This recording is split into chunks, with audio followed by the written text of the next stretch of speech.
start over. All right. My name is Dave Warden, 5 years, U.S. Marine Corps, date of birth, September 14th, 1988. Okay, David, what years did you serve in the Marine Corps? I served from 2007 through 2012. Okay. How old were you when you enlisted into service? I was 18. 18 years old? And why did you enlist? Help us understand what provoked you to enlist in Sure. service. I was halfway to my associate's degree when I came out of high school, but I wasn't ready for college yet. I wasn't mature enough for college, and the Marine Corps seemed like a good alternative. How did your family react to your enlistment? My father, on a friend level, was very excited for me, but as a father level, they were obviously concerned. So. Why did you choose the Marine Corps? I don't have any family that was Marine Corps, but I decided if I was going to pick a branch, I was going to pick a branch, with the pride and the legacy that the Marine Corps had and offered and maintains. So, I went with that. Describe your initial basic training experience. Was it more difficult than you thought it would be? Where did your training take place? And how did you do during your training? Right. It was obviously an eye-opener for me. It was 13 weeks at Parris Island, South Carolina. I kind of joked that, the Marine Corps was one of the easiest things I ever did. I grew up in such a strict household, and it was very, very, strict is an understatement. So going into the Marine Corps, I already had those foundations and already had that background and that discipline there. And then the Marine Corps just further, emphasized on that, as far as building my tact and my bearing and things like that. So what was a typical day like in training?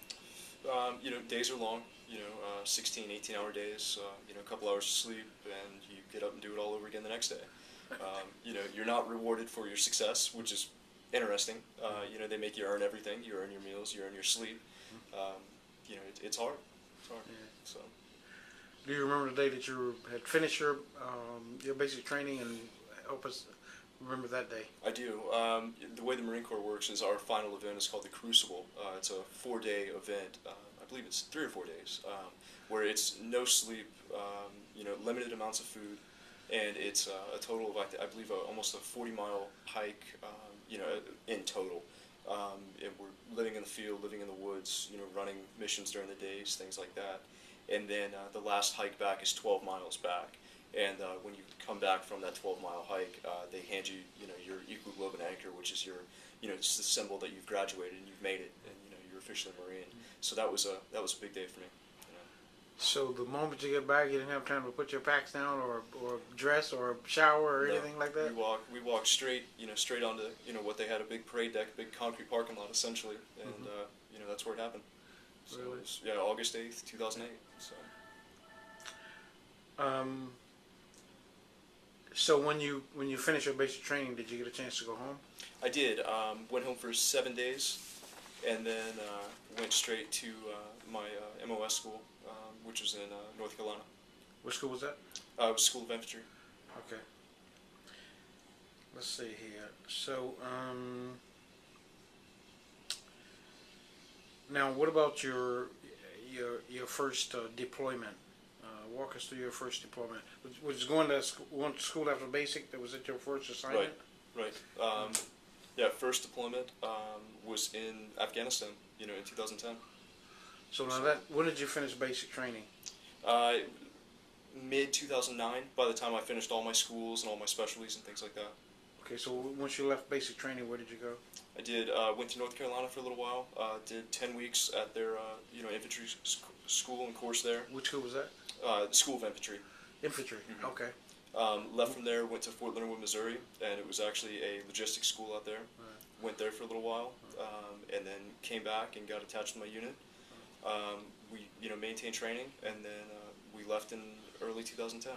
So what was the infantry schooling like? It further developed what we learned in basic training. As far as our shooting, our marksmanship, things like that. We just further progressed. Mm-hmm. So then the school in Missouri, what did that focus on?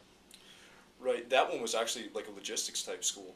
We were focusing on driving vehicles, convoy operations, moving supplies from one place to the next, and just and we also did quite a bit of shooting and stuff out there as well. So So your first deployment into combat was in Afghanistan? it was. Yeah, so help us understand your leading up to that. When did you find out you was going to Afghanistan? Did you get a chance to go home before that? Or? I did. I did. Spent probably less than a month with my family at home, which was nice. It was very nice, and it was just having those conversations and just enjoying life for 30 days pretty much, and then Wayne got attached to the unit, and then we started training and started getting worked up and ready to go. So you left home and had to go back to where? I did. We went to Southern California, and there's a big training complex out there.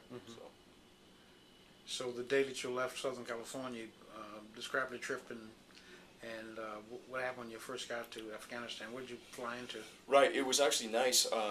We flew from Southern California to North Carolina, and we had 3 days in North Carolina. So my family actually came up, got to spend 3 days with them, and then we left from there, and then flew into Romania, and then from Romania into northern Afghanistan, and then got flown into southern Afghanistan, and that's where we conducted operations at.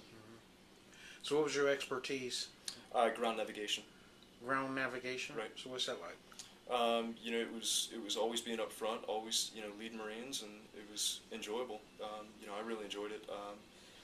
Mainly focused on roadside bombs, improvised explosive devices, things like that.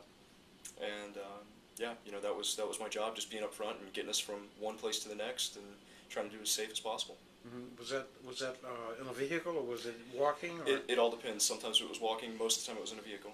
Yeah. So, Those roadside bombs are very, very dangerous. Many of our veterans have gotten injuries and lots of limbs and arms. And right. Did you discover any?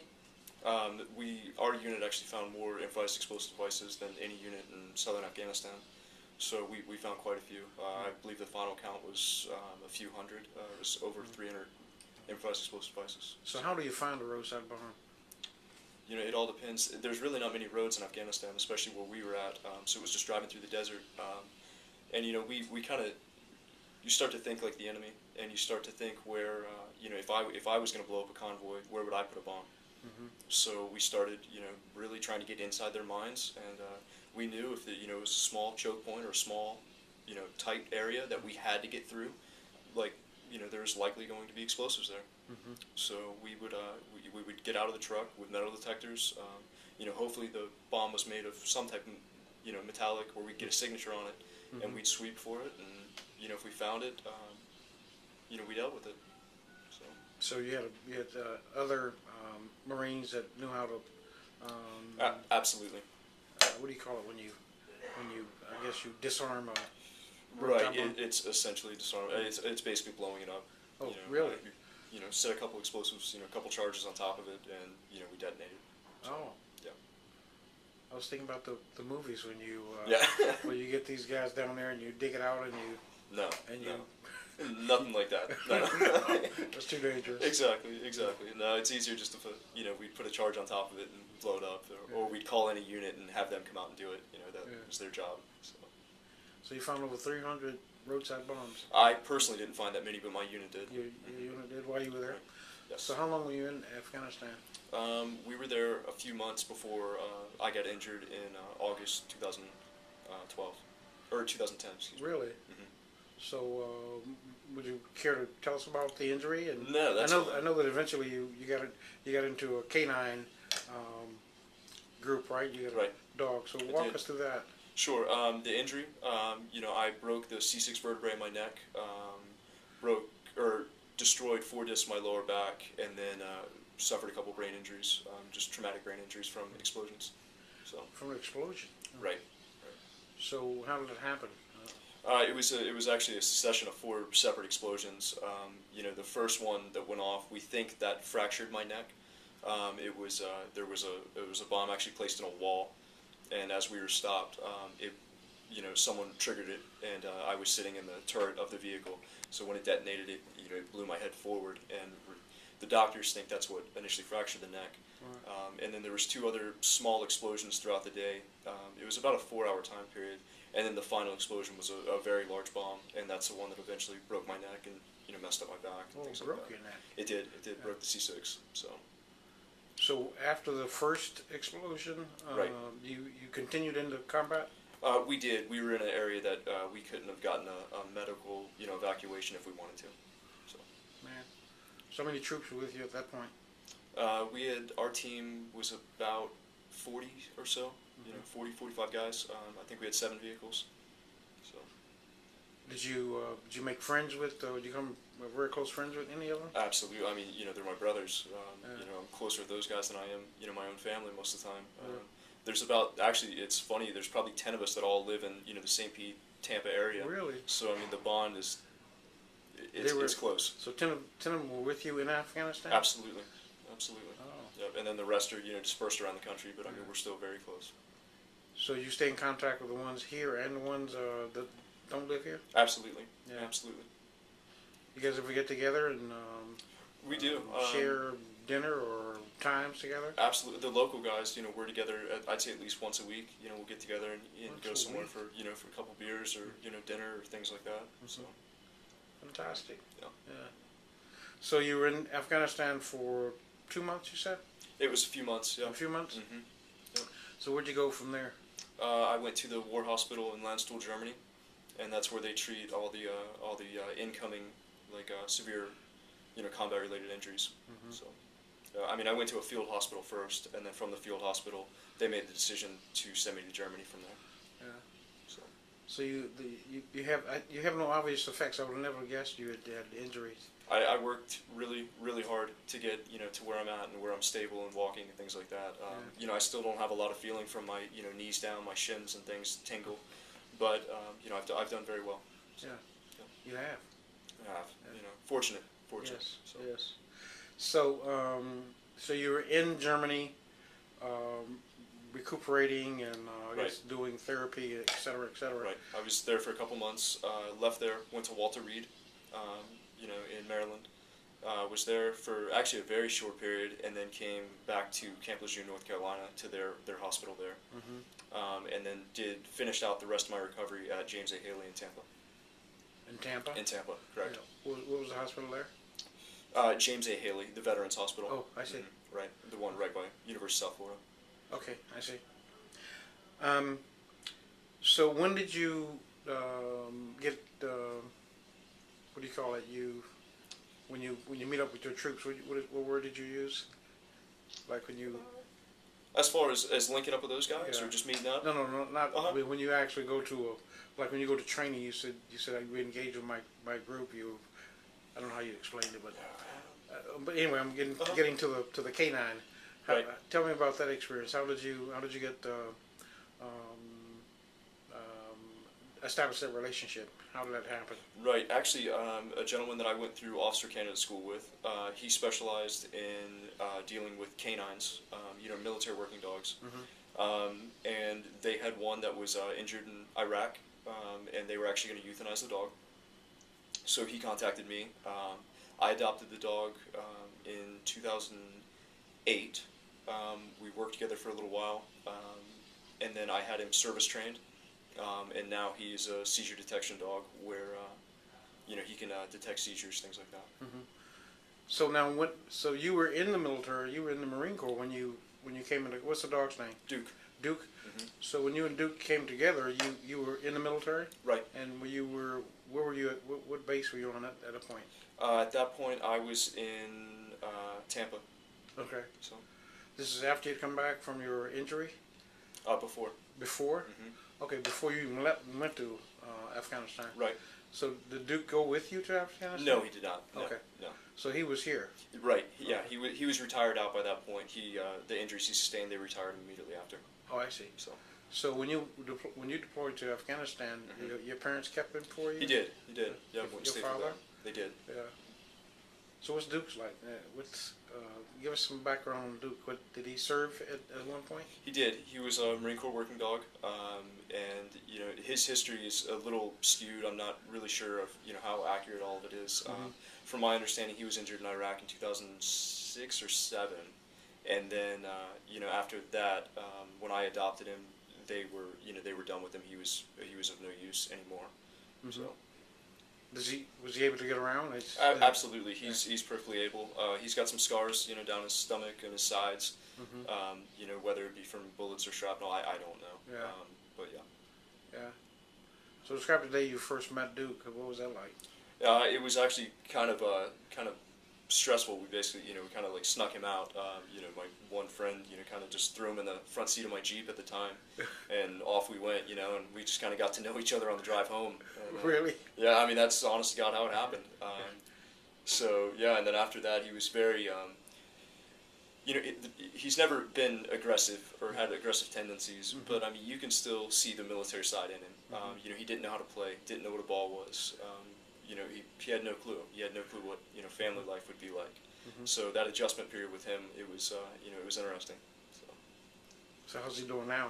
He's great now. You couldn't tell him. You can't tell any difference. He's 8 or 9 now, and just a big, loving dog. I wish you had more. Do you have a picture of him? I do. Yeah. In your pocket? I do. Yeah, pull it out and show it. Show the camera. Absolutely. Try to pull. Yeah, he's a good dog. Let us see up here. Yeah. Let me trying to dig through all these photos.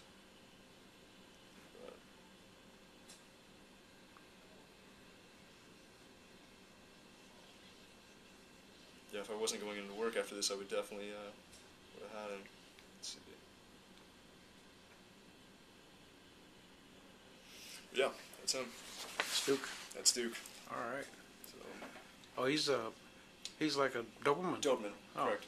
Somebody was thinking he was a shepherd. No. Most of the dogs are shepherds, between the shepherds and the Malinois, but yeah, he's a full Doberman.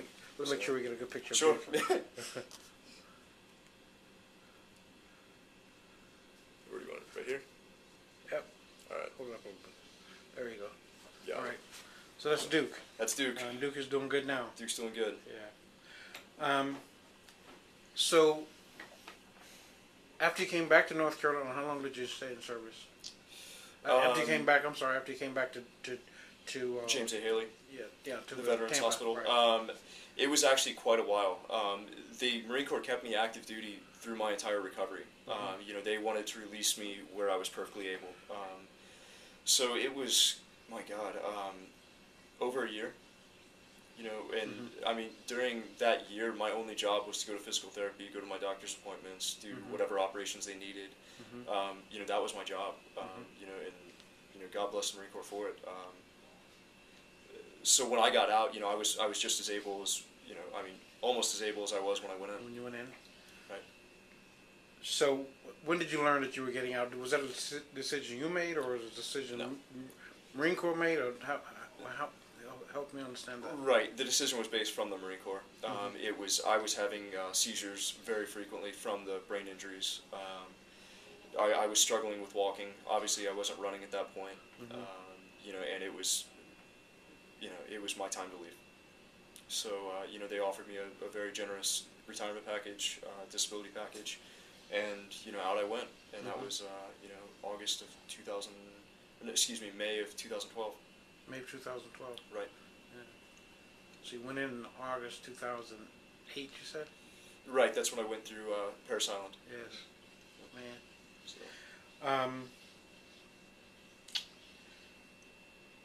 When you were in the Afghanistan, how often were you able to speak with your family? I think we spoke once every other month or so. Not frequent. We didn't have, sometimes we'd have access to the internet. Most times we didn't. Mm-hmm. So when I did get to speak with them, it was obviously a blessing. Yeah. And how did you get your typical news? How did you know what was going on in the world? We really didn't. Really? We had no clue. It was all hearsay. So a lot of times, we'd go from base to base, and we'd get on one base, and we were fascinated. Just talking to the guys that lived on that base. We're like, hey, what's new? Who's what's the sports doing? What's this? What's that? Mm-hmm. But we had no clue. Really? Right. Do you remember some things, anything in particular that when you got some news, it was like startling or memorable or It made an wasn't. impression? It wasn't in Afghanistan, but before we left, I was actually in officer school, and it was when Michael Jackson died. And I remember, that was huge news. They're like, is he dead? Is he not dead? No one would give us a, correct answer. Really? But yeah, that was, I think, 2009, and when he passed, and we're like, I could care less about Michael Jackson, but I guess that was big news. Yeah, big news. So, right, yeah. So that was one of them. Anything else? Not really. I got another question for you. Sure. What lessons about life did your service to our country teach you? Right. I never have a bad day stateside. I can honestly say all my bad days are behind me. Or, knock on wood, I haven't had a bad day. Mm-hmm. No matter how bad things get, I realize things can always get worse. Mm-hmm. And I've seen that, it drives me crazy to hear people complain about, work and traffic and this and that. And it's like, who cares? Like that's